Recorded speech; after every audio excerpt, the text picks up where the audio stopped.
nate okubuuza ku bantu bonna abali mu kutuliriza amakya ga leero naddala abantu baffe ab'Nakaseke, Semuto, Kapeeka, Kaasangombe, Bannayuganda mwenna abali mu kutuliriza amakya ga leero mbalamusizaako nnyo n'embeebaza abali mu kukola ennaku zino abamu tubadde tubuliriddemu. Ffe enkuba bw'etonnya tuba twekalakaasiza mu nnimiro eba sizoni yaffe yakubanga tukola, so njagala nnyo okwebaza naddala abantu baffe abali mu kukola, abavubuka abafaayo ennyo okuba nti at least olina kyokola naye gwe n'okeera ku makya n'ogamba nti buli kimu kyonna kyonna kyakulema okubaako kyokola, tolina kyosobola kukola mu bulamu bw'ensi eno. So twebaza ate era ne twongera okubakubira omulanga tukole bwe tunaabaako kye tukola. Nsuubira eggwanga lino tujja kubaako bwe tulituuse. Era njagala kusaba abakulu abali mu gavumenti ennaku zino ndaba opikipiki bw'abaana ba bodaboda bungi buli ku police post. Opikipiki obwo mubaweese fayini mubagambe baddeyo bakole. Okujjako bali ababbi naye bano be mukwata obusongasonga obutonotono simanyi fayini biki ebyo. Abaana ba bodaboda mubawo obupikipiki bwabwe baddeyo bakole, n'abatakisi bwe baterwa kuba nti kati tulina okusomozebwa tennaku zino ekibinja kya takisi ekisinga kyonna ziri unworthy ku nguudo, ziraba ziri bubi nnyo. So mulabe engeri gye mukikolamu naye nga abantu baffe nga basigadde nga bakola. Njagala kusaba Jeno Katumba Wamala sebo tukyali bubi nnyo, tukyakusaba okwasaganyaako naawe ekkubo lyaffe erya Timuna, Buyungwe, Nakaseeta, Kasambya, Lugogo, ekkubo eryo sebo mukulu Jeno Katumba Wamala obazaala omugenzi Ignatius Kangave Musaaze yatandikawo political parties mu Uganda nugwe baziika kolona eriri bubi nnyo. Ate mu biseera by'olutalo history gwe tulina nti Jeno Tafire ye yali kuba zibbazuka okusobola okutaayiza abasirikale b'oboto obutayita. So sebo nkunoonyaako ennaku zino okubanga tukola ekkubo eryo. Njagala kusaasirako n'abantu bange, abantu obubbi bw'ebisolo buyitirivu nnyo ewaffe mu Nakaseke, obubbi buyitirivu nnyo. Babba ente, babba embuzi, n'ekisinga okuneewunyisa ndaba buloodi tolls obukola ekiro n'emisana. Era tewali kisolo kiyitawo ku loodi toolo nga tebakijjeeko musolo. Naye kati ekisinga okuneewunyisa kyendaba ti ebisolo babibba, ente bazibba, embuzi bazibba, buli kimu ndaba bakibba, tulinga abatalina gavumenti. So njagala kusaba Mwami Museveni amaanyi ge muteeka mu kukwata abavubuka b'ene UP bano nti oli ne bw'omulaba nga ayambadde engatto ya Timbaland omuyigga n'ogamba mbu eyo y'amagye. Mboli omulaba ayambadde essaati emyufu ng'ogamba mbu essaati emyufu y'amagye. Amaanyi ago mugateeke mu kukwata ababbi b'ebisolo. Abantu baffe mu byalo baasalawo bangi obutabba ne bagamba kabakole jassa okulaba nti babaako nabo kye bazza eri omwo b'obutabba. Naye n'obulya ente zagundi bazibbye, embuzi zagundi. Kati nganze omubaka parliament ensubira obubbi bw'ebisolo buno buli within government se program. Ate sikyogera nga layman, I think animal theft is a program within NRM government somehow. Honorable government inza kubba bisoro by'abantu ate yagala bakulakulane. Bano tobategeera mu kubba n'evvuba libba. Kasita bakulaba nti evvuba ne bukeera enkya ne balangirira nti evvu lyafunye omugaso. Bateeka Uganda Vo Authority ng'eryo libeerako nnyini waali alitwala alikulira. So bwe olowooza nti nti government esobola kubba, nze nkimanyi it's not government entirely, there are some individuals within government abamanyi obubbi bw'ebisolo. Kubanga buli district yonna kati bali mu kubba. Ebisolo babibbe Nakaseke, ebisolo babibbe Luwero, ebisolo babibbe Mubende, ebisolo babibbe Nakasongola. The other day twafuna report nga mu mwezi gumu babbye ente 8 Nakasongola. Gomanyi kye bayita 800 heads of cattle. Nyingi. Ente 8 mu Nakasongola district nga ze babbye. Nengo babuuza baziyisaawa. So I think there are some individuals within NRM government who know or who programmed animal safety more so in the cattle corridor. Abantu baweddemu amaanyi nekyensembyayo sebo mukama wange mukubuuzaako kwange okw'abantu. Njagala kusaba ebiro bye tulimu bya bululu. Abantu baffe tetuganye muli mu byobufuzi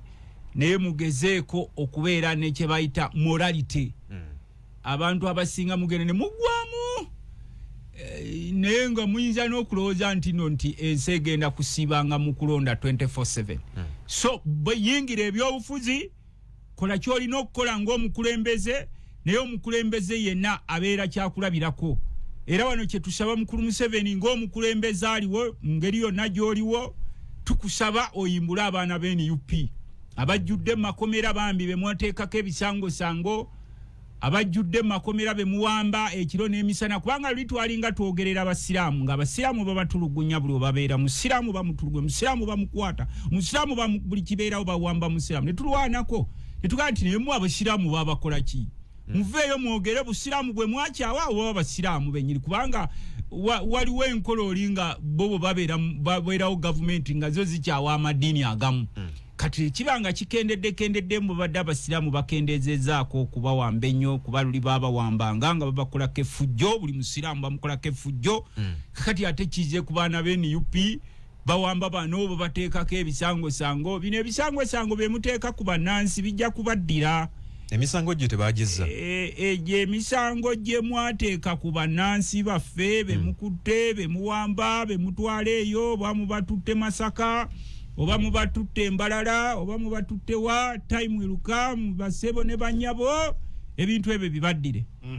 mukubuuzaako kwange sebo mukama wange era kyensembyayo ulize dakika 32 eddakiika sebo ziri 2 okujjako nge buli dakiika ojwalamu 15 era kyensembyayo sebo mukama wange mukubuuzaako kwange kwe kwongera okusaba aba Ministry y'Education abasomesa abasinga sibasasule naddala mu district yewaffe Nakaseke bamaze emyezi 4 tebasasulwa n'abalala bonna nga era bwe mubadde mulaba tubadde nga tugamba mwami Museveni mu kifo ky'okureatinga buno bu districts obungi constituencies zino twalabye muleetaana mu ttaano empya zino simanyi municipalities zemugenda okuteekawo cities ezimu tezinagera mu operation nze nsubira mwali badde instead mukendeeza ku parliament gye tulina aka district nga aka Nakaseke kakiikirwa kati ababaka 5 almost 6 ate muzemu mukasaze aka district niwe kali badde kakiikirirwa omuntu omu twetaaga buli district at least ebenge ekiikirirwa omuntu omu kwana ne bwe muteekawo zino special interest groups ze muteekerye muzifuula dummies nosanga nga abakiikirira abasirikale tebasobola na kwogera ku nsonga z'abasirikale wali mu parliament n'omugamba nti owaayi gwokiikirira baafande officers in uniform ne lwaki tuyogera ku musaala gwabwe omutono nnyo lwaki tuyogera ku kusula obubi kwabwe lwaki tuyogera mugamba nti muze kiikirira abakadde naye abakadde sente tebazifuna abazokiikirira abavubuka tolabayo be babateeseza biryawo ebibatuukirako ddala kubanga abavubuka abasinga tebalina mirimu ate batuntuzibwa ne bwe bafuluma ebweru w'eggwanga ne bagenda okunoonya emirimu still government eba tebafaako ebatunuulira kyamuli naye ate akasente kaabwe ke bakola nga bafulumye wano ate bano ne batandika okukatematemako so kye tusaba nga nze omubaka parliament sebo nga mmaliza mu kubuuzaako kwange nti government efeeyo nnyo ku abantu beetaaga services abantu beetaaga bi district bino bemugenda musalasala abantu beetaaga constituency ne bobeera n'ababaka ba parliament 10 naye nga ababaka abasinga baliyo just kukiika bukiisi nga teboogera ku nsonga z'abantu nga ababaka baliyo just kutuula ne boogera ku mboozi ziyamba Museveni na government ekweyongerayo nga abantu bawansi amakubo mabi amalwaliro ga government olina kusasulayo sente ofuna eddagala ng'otuuka ku baali abasomesa tebasasulwa sente zaabwe mu budde omusomesa n'abanga gwa akusomeseza omwana wo naye ng'owuwa atudde awaka kubanga tasasulwa ne mubeera mu nsi ng'owa poliisi akuuma eggwanga n'omusirikale nga tasasulwa mu budde ate bwe muleeta sente zaabwe ne muzikolako oluyayeyaye ne muzibbira simanyi muzekizodasi ebyo bye bintu bye twali badde tuteesaako nga parliament ne mubeera mu nsi ng'abantu babeereeyo balima naye nga tebalaba gavumenti ebanoonyeza butale lyazadde n'abadde Nakasero akatale ke Nakasero konna kajjuddeko nyaanya z'e Kenya kajjuddeko butungulu bw'e Tanzania kajjuddeko bintu abantu bawano ffe tetulinaawo abayamba abalimi okulaba nti nabo be baproducinga nebo biba bifuna obutale so ebyo bye twali badde tufocusingako ennyo mu budde buno si creatingawo districts mpya si creatingawo constituency si creating our cities si creating our municipalities abantu kye beetaaga ze services omulundi guli we twali mu rationalization twagamba President Museveni ne tugamba ne baneti ebitongole bisinga mugenda kubijjawo ne mugenda kwejjusa. I was very happy yesterday when I heard the speaker regretting why we rationalize UNRA. Twabagamba nti kitongole ekyo ekya UNRA ne wakubadde omukulu aleese directive banga it is very hard to see a parliament operating under directives ekirondeso omubaka wa parliament kuteesa sikukolera ku directive ziba zikola maje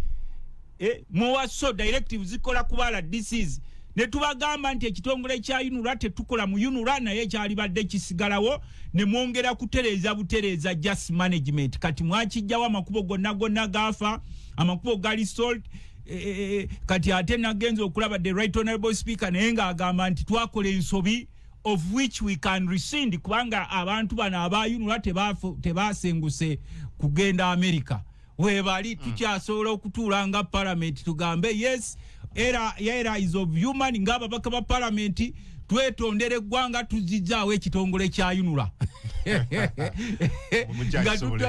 it is possible nga tuddayo tutunula mu tteeka parliament yekola amateeka kati olaba lino etteeka erya UPDF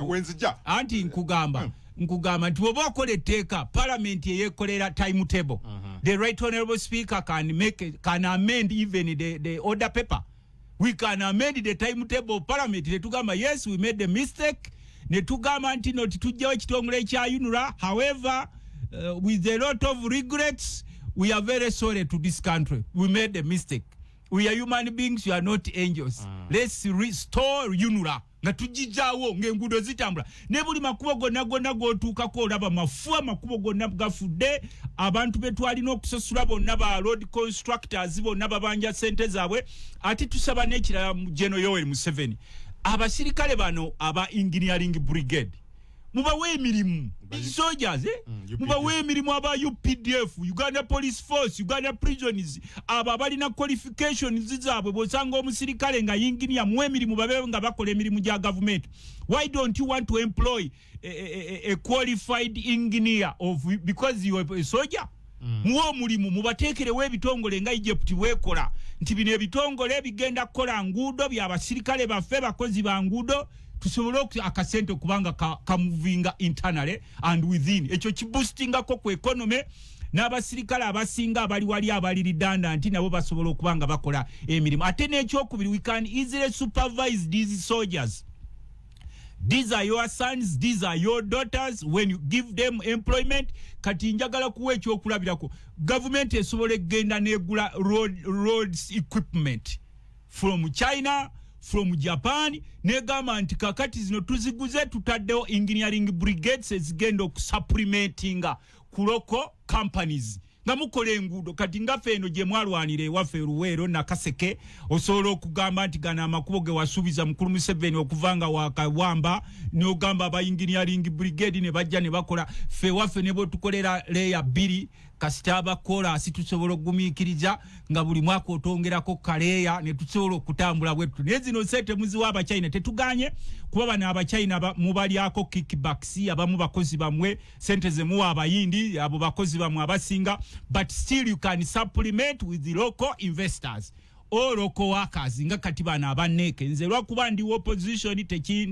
tekinzimbisa mutima okusanga omusajja wa neke ngaali wali ali kukuba azimba okusanga ng'omusajja w'ekitongole kyaffe omusirikale wa UPDF ng'azimba stadium okusanga ng'omusirikale wa UPDF ali mu kuzimba amasomero okusanga omusirikale wa UPDF wa engineering brigade ng'ali mu kuzimba eddwaliro okusanga omusirikale wa UPDF wa engineering brigade ng'ali kukola water system. Ebyo byetwetaaga okwempawalinga abantu baffe kuteekawo bino bidistrict omukulu benda booteekawo ekipayopayo ekiwala zimambu simanyi nagenze toolo nensangayo abaagala okulya emmese ekimanyi abaagala okulya kikimbu simanyi nembateerawo just to appease them when you know deeper internally nti tewaliwo sente zigenda kuddukanya bintu ebyo kubanga n'ebirala bye wali wateekawo nga bicities bikyagaanya okuteekinga off kubanga tebalina offices tewaliwo bagenda kubanga bakolera. Okay, Kali, ku Radio 4 Radio 7 dakika era sebo nkwetondera mukama wange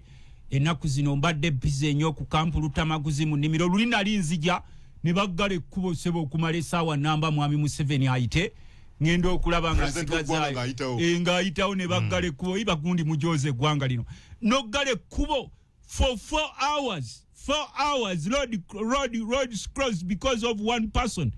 wakiteba totambulira mu helicopter ne bakuyisa nge waggulu oba osula ntebe ne bakujja ntebe mu helicopter kyo ne bakuteeka nakasero oba bakujja nakasero ne bakutwala ntebe mu helicopter mu kifo kyo tusumbuwanga abantu bafa mu makubo abantu babona mu makubo omuntu omunga gadde kubo galotye kubo esawanya they tell us mu president agenda kuyita waliwo abSFC simanyi VFFC simanyi ZFC simanyi KFC simanyani abo bonna no bikabya amaje babiteeka kungu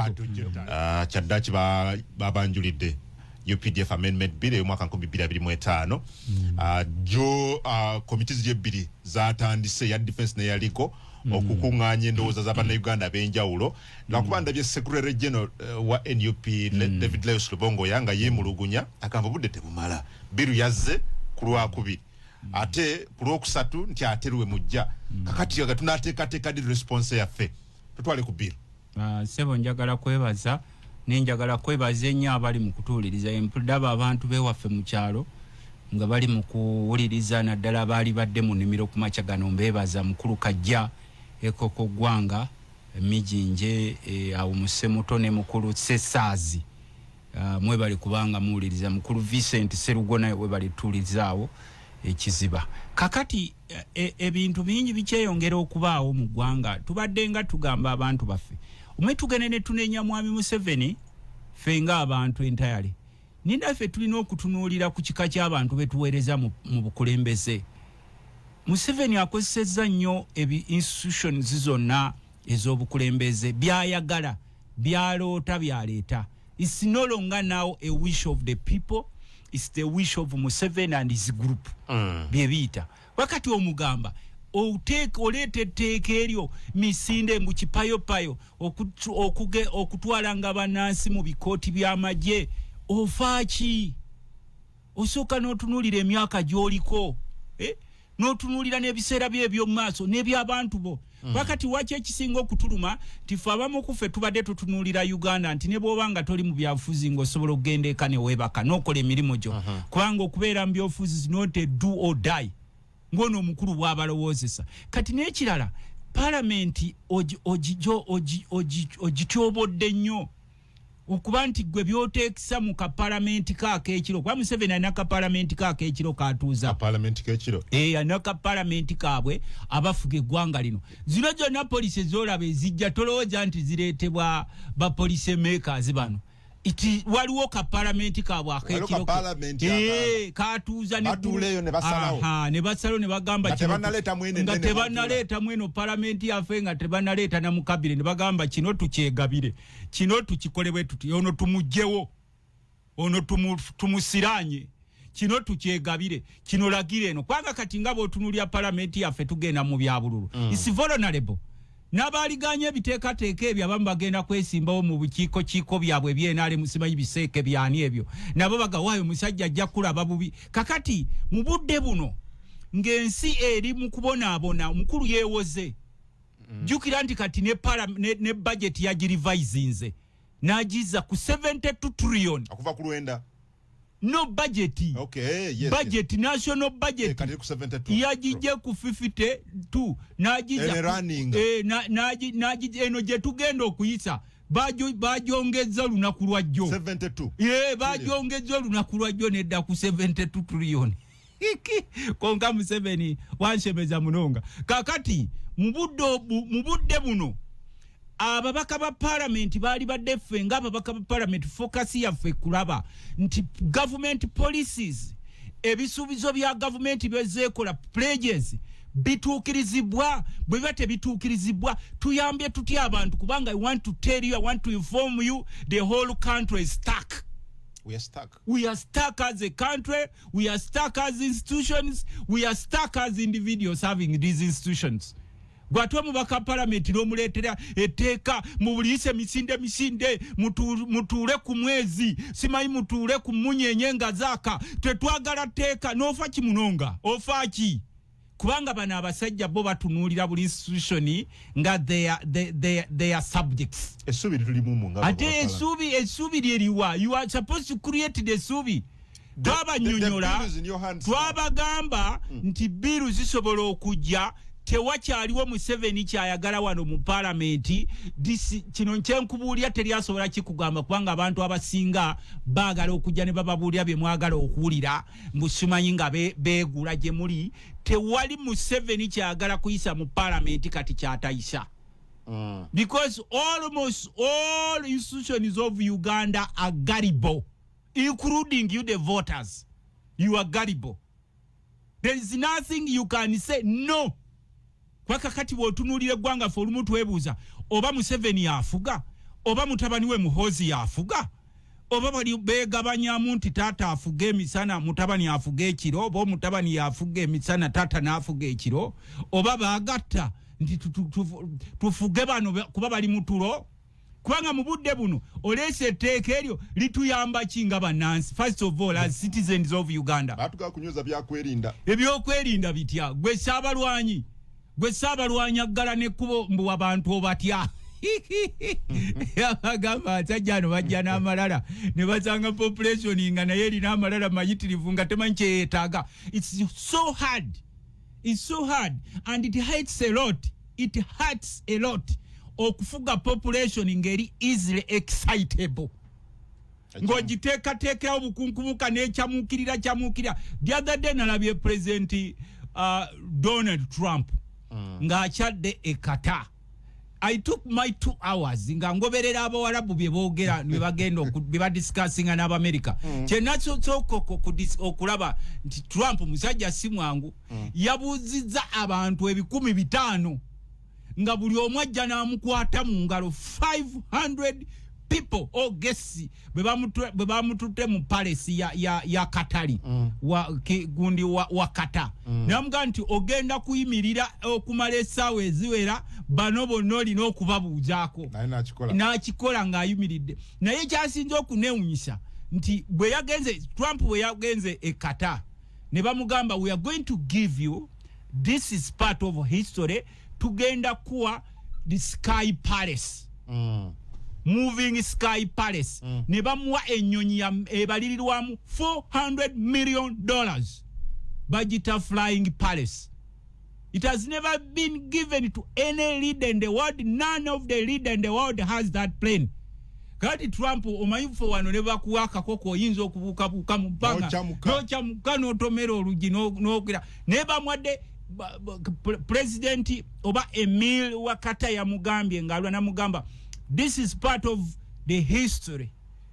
millennium history. Nti omusajja wekata omuwarabu nkuwadde gye bayita Sky Moving Palace worth $400 million. Teri muntu alina nnyonyi eyo. Even the government of America. Okiwulira? Ne bagimuwa ennyonyi eyo kati debate yabaddewo n'Abamerika abasigadde waka. Nti ennyonyi ya Trump ng'omuntu oba ya government. So teyakyamuse. He remained thank you. Olira sebo. Trump bamugambe nti tulina amawulire agekyasa agatabeerangawo twakuwadde ennyonyi ya $400 million era twagituuma Moving Sky Palace. Olubiri olutambulira mu bbanga ne bagimuwadde wali ffe wane waffe oli ne bw'omuwakako kasobola okutambula n'abuuka thank you kubanga akimanyi nti kiki kyayagala asobola okyetuusaako alina value. Naye singa bagiwadde bawano byalifutuse emisinde amawulire ne bakola buli kimu kyonna naye thank you singa kati gwe mutwe kupapula zaffe singa gwe mutwe n'Abamerika abamu engajja beziri ewaka ezitaagala kukola zo zasigadde zidisikasinga naye kati bano ennyonyi gye bamuwadde egenda okuba ya gavumenti ya Amerika oba ye ng'omuntu agende n'olubiri kubanga ennyonyi tesangika ne mu Amerika tesangika eya $1 million ebina gye bayita olubiri olutambulira mu bbanga. Kakati ffe naffe wano tuganya okumanya kye twetaaga. Museveni bw'ajja n'abasuulira obukunkumuka you become so excitable. Noonya abaasoma basobola okumuyamba ti zino policies z'oleeta gana amateeka g'oleeta gagenda kutuyamba kuba mu budde buno aleeta etteeka eryo is targeting the opposition. etteeka lina amaaso etteeka lyaleeta litagetinga opposition bamugambye mbu olw'okuba nti simanyi yajja wano banene bamulimbalimba mbu Museveni agenda zimba wano obwakabaka n'atandika okusoma embeera n'asoma obwakabaka bubeerawo butya n'asoma tukoze tutya population eriwe ebadde wano kyeyasooka okukola weapon gye yasooka okukozesa emuyambyeko okutuukiriza ebiruubirirwa bye mu myaka 4 ye weapon of poverty bwavu gyolaba eyo gyagenda asanga abantu mbusimayi tuleese PDM abantu bonna yabavuwaza dda bonna abayitamu tebakyalina ssuubi n'abawa obukunkumuka ne bakyamuukirira naye nga nabo bakimanyi nti oli akuwadde akakunkumuka tolina ddagala mu ddwaliro bakuwadde akakunkumuka amakubo gaafa bakuwadde akakunkumuka ne wooli bathreateninga okwevikitinga okutwalawo bakuwadde akakunkumuka you have no say in your country, it's just a smaller group of people etuula entebe oba etuula erwakitula n'esalawo nti kino tukyeddiza kakati ne bwe baleeta etteeka lire liri mu palamenti kubanze nagambye omusajja omu nti palamenti eno nange mwentuula ebiseera bigenda kutuuka Museveni aleeta etteeka nti palamenti eriise nti ne bwana aba afudde asigale nga bamuyita pulezidenti wa Uganda nga yafuga ekiseera bigenda kujja mark my words ebiseera bigenda kutuuka ebbago lireetebwe nti Museveni yaleese ebbago lye mu palamenti nti ne bwana aba afudde asigale nga afuga lwaki anti nkugambye ojja kulaba the eyes have it the whole country is vulnerable all institutions are vulnerable ngani ayisedda anti nkugambye ayisa PDF UPDF ali mu kukyusa UPDF lwaki omukulu ono bw'aba afaayo ennyo eri bannayuganda taleeta gundi minimum wage bill ogimanyi do you know the minimum wage bill where did it die from wali badde otulaga because you have a lot of concern for Ugandans you wish them well you want to see every Ugandan attaining middle income status you should have advocated for quick discussion of the minimum wage bill. Sibine bya amendment bya UPDF is targeting the opposition. Bamugamba nti bw'omwono obunywezi obwakabakabo wano bw'ogenda ozimba kubanga is building his kingdom wano soko oteekewo ebiteeka bikangalu ng'omuntu omutwala oba wa bulijjo oba waki n'omuteeka mu kikooti kyammwe kuba kakati olwaleero bakeera ku makya ne bagamba mbu twakusanze oyambadde engatto ya Timbaland n'olwekyo oyambadde engatto y'amagye ekimu ku kye baagira Yanga Bobby Yanga bamusanga ayambadde akagatto ka Timbaland achajja bwe mujoze eggwanga lino atanna bategeera obwongo bwe bukyali Southward naye Bobby Yanga bamusanga ayambadde engatto ya Timbaland bagawona ayambadde engatto y'amagye Timbaland atiba y'amagye ati nkugambye wetuli ye UPDF amendment eyo gye bali mu kuleeta misinde nabo bennyini abali mu kugikola egenda basangayo eno gavumenti wetaaga okuba nga oli soba nnyo Bahaji Nadduli aboogera obusaka abaagirwanirira musajja anyumya akasaka n'okwata ku ttama bwe twali mu kasaka genda omubuuzo olwaleero oba be bagiryamu kati osanga gurupu y'abanyampi n'obuvubuka bwabwe obunyampi babustationinga ku social media ekyo kigambo kinni si kivume ekyo gurupu y'abanyampi n'obuvubuka bwabwe obunyampi bwakolera ku social media wawa busanga okwo nga buleekaana bukaaba kubanga bumanyi nti gavumenti yaabwe y'abanyampi bwegenda tebulina waakulya era ekyo tuva tukugamba nti mu budde buno gwogenza okulaba ekizibu ekiruma bannansi teeka lya UPDF okulikyusa kubanga of course libaddewo okimanyi ekyo libaddewo this is an amendment kiki ekikutiisizza kuba tugenda mu kulonda you want to suffocate every Ugandan you deploy the banyampi everywhere you look you are seeing banyampi only Supreme Court yasalawo teri mateeka kikyamu okozesa ba civilian eri ebirala kati ate bo kye bawakanya anti kakati Supreme Court boyagala kutugamba President General Moses batugamba no decision ya court ya boyagala kungamba gwe nga head of state ne mutabani wo General Muhoozi nti mwe musinge court eteeka esigedda muzi okutegeera ebyamateeka kwanga fe banansi tubagambangako nti UPDF act imbi ebaddewo why should you amend now especially under influence atenga tugenda mu kulonda n'abamu abaligambye no bambi batya they are vulnerable bagenda kwesimba mu bifo by'ekibiina kyamwe mubatadde ku bunkenke nti balina okulegislating in the interest of certain individuals so ekizibu kyaffe currently siteeka lya UPDF tulina ebizibu bingi ebiruma bannansi ebizibu bingi obwavu bweyongedde mu bannansi tutakolinga abantu bakubwa amasasi ku nyanja babagobye ku nyanja amasasi gali eri there are certain arm officers aba owning now the lakes of Uganda you are supposed to pay them money okukkiriza okusobola okuvuba and you instead of deploying aba police okutereeza ennyanja banaffe tukkiriza nti ku nnyanja weetaaga okuvuba okulungi ne tuteekayo majja ate eggobayo abantu gye babadde bajja awali ka source of income so ebizibu bingi ebiruma bannansi ekizibu kyaffe ng'eggwanga si kukyusa tteeka ly'amagye bannansi okusirika oba okusigala nga bali quiet oba okusigala nga beemulugunya does not mean tebalaba kigenda maaso government yaleka judiciary nekologwayo Supreme Court you should respect the judiciary yakikola without any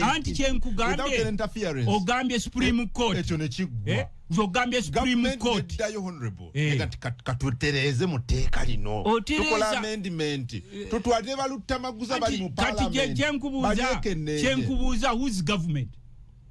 I want to tell you it is Museveni and his son General Muhoozi who are the cabinet mbulirako nti cabinet ya wano yayimirira ng'ebizibu bya cabinet yeteeka lya UPDF these are individuals bebasaba kubanga bagala ku keepinga bunansi ku bunkenke tukutwala nkugambye nti omuvubuka wa National Unity Platform a young man bamukwatanga yambadde engato za Timbaland mbwe engato ya maje owulira sebo so kakati fe ngaba bakaba parliament nkimanyi nti waliwo abantu bangi abali vulnerable nkimanyi waliwo bangi abatasobola kwogera twali badde to sticking in the interest of the people abantu batugamba ki kubanga mwe mugamba this parliament of Uganda is pro people Siwe chali speaker Anita Amongo ngayogera this is a people-centered parliament but we are turning it into Museveni and Sons centered parliament because they bebali emabega weteeka lino n'aba UPDF situbalabangako mu parliament nga bagamba nti ekizibu kyabwe teeka lya UPDF the representatives of UPDF in parliament we have never seen them standing on the floor of parliament nga bagamba nti ekizibu kyaffe wano teeka lya UPDF neda this good amendment abagiri emabega it is General Museveni and his son General Muhoozi Kainerugaba. The rest are quiet. Why do you think UPDF officers are very quiet?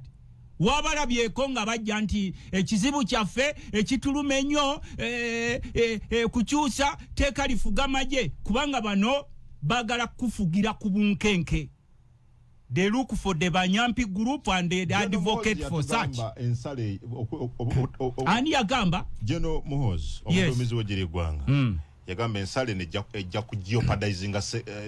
security. It puts our security at risk. No, kati security kyogamba wetubadde nga teekeryo weriri security ebadde at risk. No, bwe livaawo. No, anti nkugambe libaddewo weriri. Walabyewo abagamba nti etteeka obutawozesa bano mu kooti y'amagye. No, obutawozesa amagye mu kooti y'amagye okireeta ngani? Are you civilian? Goli civilian atandika kubanga constitution y'eggwanga egamba nti abantu bo bennyini banaalabanga engeri gye banaagavaningibwangamu gye banaakulemberwangamu naye gwe olw'okuba you have special interests oveeryo ogambe nti bannansi nti simanyi ekizibu ekiruma bannansi regardless of the banyampi ababiwolereza ebyo kubanga obunyampi bungi obuli obiwolereza ebyo naye gwe olaba ekizibu ky'abannansi teeka kukyusa tteeka lya UPDF kusibira bannansi kuwozesa bannansi mu bikooti by'amagye. I respect UPDF era tulina bingi bye tubayisiza mu parliament and some of us legislators fe tuyimira ne tugamba nti naye nabana abasirikale be mulonda okurepresentinga armed forces nga teboogera ku biruma armed forces nga bajja kwogera bya smaller groups nenga teboogera tosobola kusanga musirikale wali mu parliament member of parliament nga musirikale ng'ayogera bannafu abasirikale embeera gye basulamu nga teyogera ku musaala gwabwe. Omusirikale obudde bunano okubanga afuna at least 2 million shillings. Omusirikale w'eggwanga alina okubanga at least ng'afuna omusaala ogutandikibwako million 2 okutandikibwako. Gwe lwaki olowooza nze omubaka wa parliament osobola okukeera enkya n'ogamba omubaka ali bubi naye ng'atenze nfuna omusaala ogusukka mu million 2 n'okeera enkya n'ogamba omubaka ali bubi tumuyiyize. Lwaki omusirikale w'amagye oba owa poliisi ye tomuyiyizaayo afuna emitwalo 5? They have families. Alina abaana n'abamu beepangisiza imagine abamu balwala otuukeyo mu units zaabwe ze babasuulamu eyo emubende eyo gye bateeka abasirikale bakubidde ku war fronts bonna babasuula eyo babaleka even n'abalala nze nsuubira bye twali badde tudiscussingako mu budde buno n'okudiscussinga ku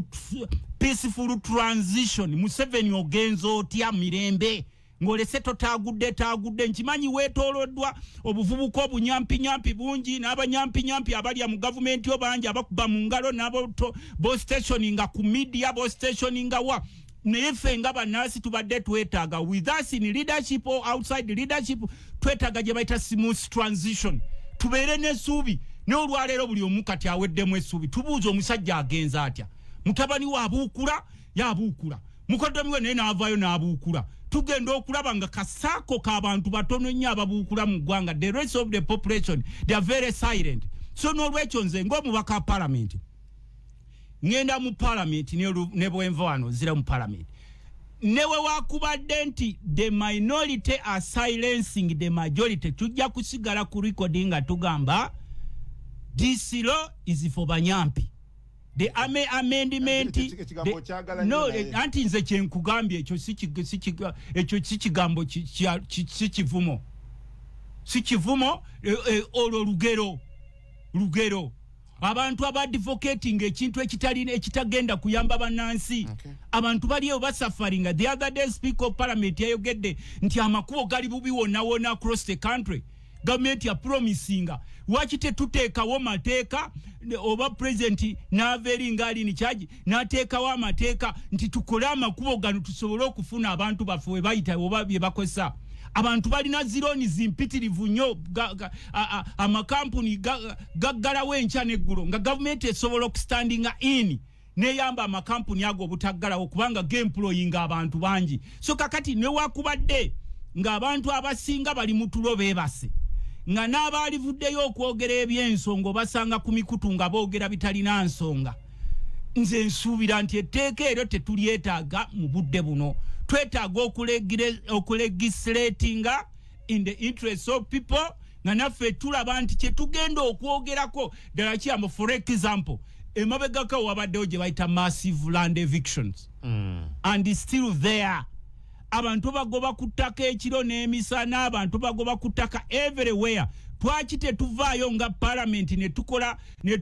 amendment ze tulaba nti zigenda kunyweza ow'ekibanja ku kibanja kye nga zigenda kunyweza ow'ettaka ku ttaka lye kubanga buli wolaga kati abantu bali mu kugobwa abantu bali mu kubundabunda abantu baweddemu essuubi mu kifo ky'okuleeta ebintu bino. Ze nkugambye nti nineteeka bagenda kulikyusa naye terikyusibwa mu interest z'abantu likyusibwa just in the interest of a smaller group of people abalowooza nti okufuga Uganda bufuuse bwa Katonda bwabwe. I am yet to see a UPDF officer on the floor of parliament ng'asaba abasirikale banne babongeze ku musaala kuba n'abasirikale nabo bantu nga ffe. kyetaaga omusirikale nga at least afuna milioni 2 oba lunaku lusobola okukeera enkya President Museveni n'akeera enkya n'agamba nti ababaka bange nina kubayiizayo ku kookulyako lwaki owa UPDF tomuyiiza ku kaakulyako afuna emitwalo 5 ng'atenza omubaka mfuna milioni 2 ng'omusaala ng'ogasseko alawensi wange so kakati ekyo nze kyensaba nkimanyi ebirowoozo byaffe bisobola obutateekebwamu kitiibwa nkimanyi nti abantu bali eyo bangi bonna obwongo bwe baagulaagula dda nga baabupangisa dda ng'oli omulaba is educated alaba ebigenda mu maaso naye olw'okuba omutwe gwe baagupangisa nga tasobola kuwulira kituufu but still amazima gajja kujja nti n'abali emabega w'okuyisa etteeka eryo nabo lijja kubakwatayo gye bujja kubanga governments come and go era tosuubira nti olw'okuba oli mubaka wa parliament ogenda kubeera mubaka wa parliament forever. There are so many members of parliament betwali nabo mu 10th parliament olwaleero tuli mu 11th parliament tebaliiwo era nga nabo babu ebintu bye twayisa mu 10th parliament nabo nga bibakwatako directly nga abantu ffe bannansi ffe tulina okuyimirirawo tugambe enough is enough kino kye tulina okukola kubanga at the end of the day lino eggwanga ligenda sigala nga lyaffe tetulina we tugenda kulaga bannaffe abamu baguze amayumba ebweru w'eggwanga ku musimbi gwe babadde banyagulula emyaka 4+ bannaffe abamu balina obutuuze bwa mirundi mingi naye ffe eno yensi yaffe Uganda bwenva e Kampala ngenda mu kyalo bwenva mu kyalo nzira e Kampala era twali badde nga ffe kyetutunuulirako ennyo naddala bano bannaffe ababeera eyo kulaba nti tufunye tutya kye bayita okukyusa obukulembeze okwemirembe. They may target President Kyagulanyi Ssentamu oba Bobi Wine. They may target him. But after targeting Kyagulanyi Ssentamu, we still have Uganda. We will still have Uganda. There are so many Ugandans abagenda okujja bagambe twetaaga enkyukakyuka ey'emirembe. Tetugenda ffenna kwebaka abantu bangi babawamba babasibako ebisangosango babakuba nze neewunya siteeti neetuuka n'okugamba nti kati leero mwagambye nti engatto ya Timbaland nayo y'amagye kakati nakyo bagenda ku gazeeti nga mu UPDF akiti eyo nga bakyusakyusa mu bbiru eyo nti bagendaga n'enkofiira emyufu nakyo kyambalo ky'amagye ebiseera bituuke buli kintu kyonna when UP kyayambala nga kifuuka ky'amagye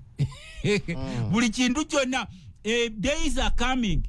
nga buli kyambalo when owa National Unity Platform kyayambadde state ekidefininga nti ekyo kiba ky'amagye so n'olwekyo tutangirenga ebiro bikyali tebabalimbanga nti Museveni Katonda na buno obubinjo bumwetoolodde obukutte emmundu obutiisatiisa n'obuvubukavubuka buno bwe badeployinga ku social media bwe badeployinga wo obubeereeyo obutaakiriza ekintu kyabo kubanga nabo mwe bulya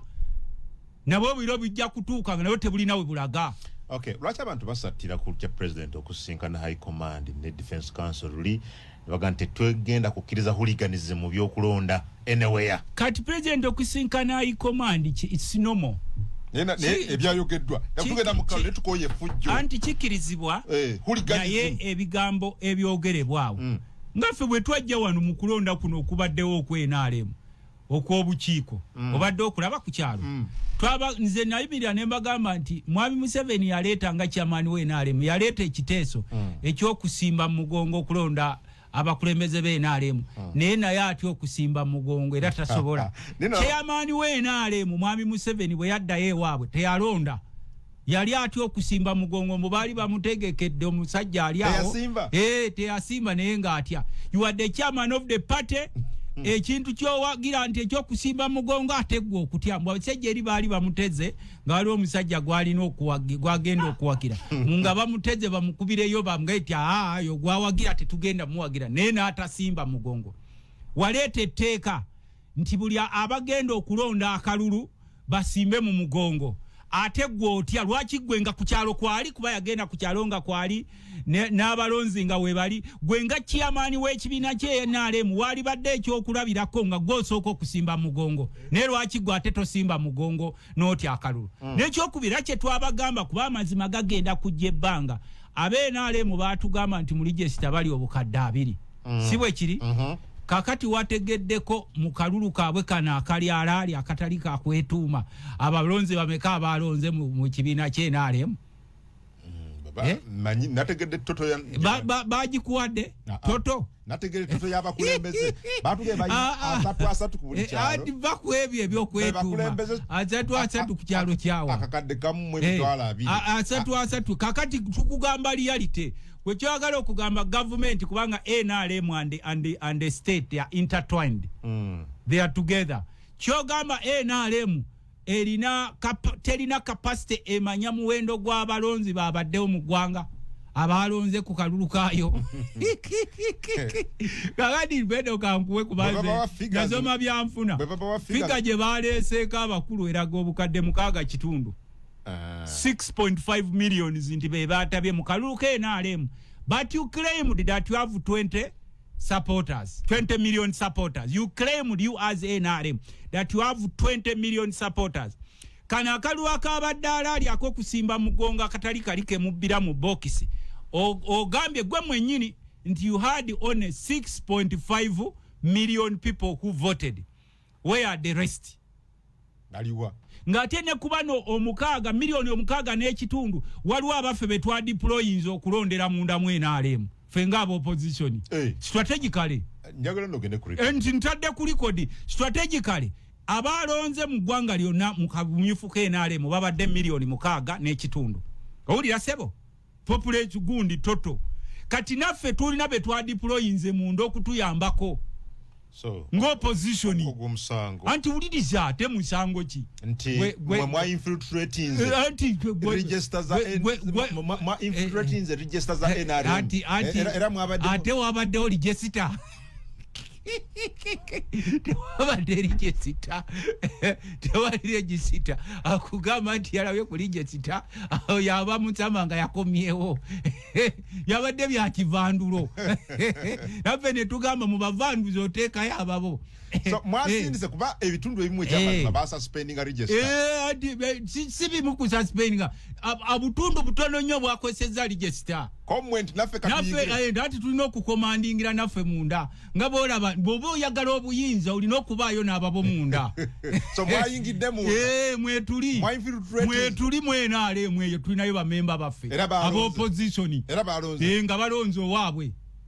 osobola fuga eggwanga lino erituli mu ngalo lyetugenda okukwata erituli mu ngalo nga tolinayo bantu bootaddeyo nga bwolaba Museveni bwalonda obubinja bweno mu opposition ne bubanga bumuyambako naffe bwe tukola naffe tulinayo obwaffe tolowooza tyokulonda NRM kwagenze mu maaso nga ffe twebase naffe tulina abaffe abali munda eri be twadeployinga nti tewali register mubeere ewaawo mwasuze mufumba omutwe naffe nga weetuli era bw'owulira nti omukulu ono bwe banaakubuulira exact muwendo gw'abalonzi nga siyenze tebasobola kukubuulira akadde kawedde but njagala genda mbasi but if I do that waliwo abanenya president w'omwami Kyagulanyi olw'ebitabo bye naye gwe ng'ombuuza nkubuuzizza let it be on record waliwo do you have any picture oba any photo ngeraga chairman we NRM General Yoweri Museveni nga ali mu kulonda mu kalulu kero C1 ke yalangirira okusimba mugongo nga ate yabaddewo ku kyalo kyewaabwe yaliwo ku polling station ne simulaba mu line ne ku polling station yaliwo era erinnya lye ne balisoma kakati gwe bw'omupokera ku makya n'opreachinga nti abantu balina kunywa amazzi munywa amazzi naye bakeera mukale kukonga muli musebo wine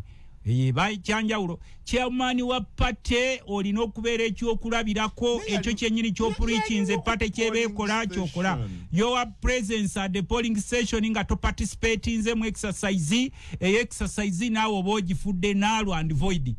you were there why didn't you participate as a chairperson of NRM party?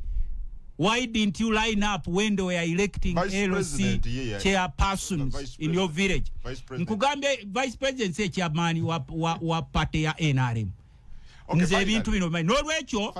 muteekenga amateeka nga nammwe mulaba nti ebyo bye mutadde mu mateeka musobola okubipracticinga gwe nga ssentebe wa NRM kyatwewuunyisa nnyo naawe okutya okwetaba mu kalulu ka NRM nga balonda LC1 kuba ku kyalo waliwo ng'oli highly guarded ne naye wamanya obuzibu n'obulemu bwolekera bannansi mu policies zo eza divide and rule.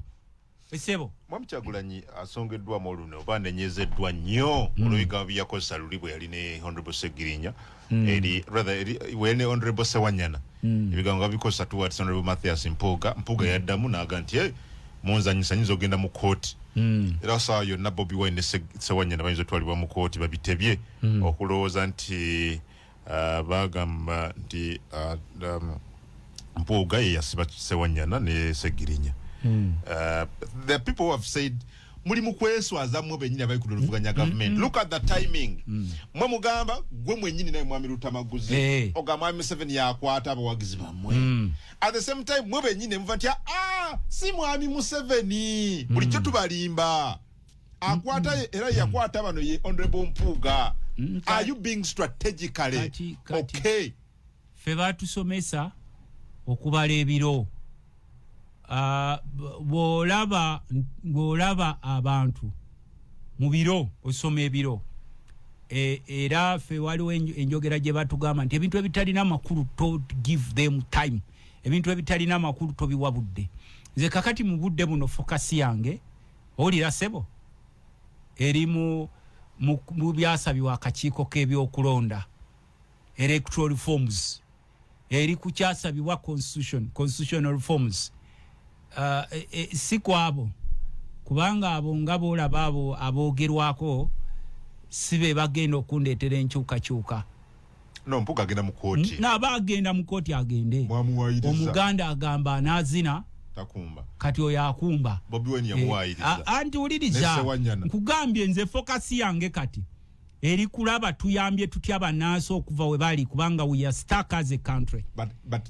aba abantu ng'abo abamu ababeerawo some of those people abagira yagenze mu kooti tanaba lwaki tagendayo kubanga ffe tusoma ebiro ffe tusoma ebiro mu biro waliwo ne bonninyako nga kisobola kuddamu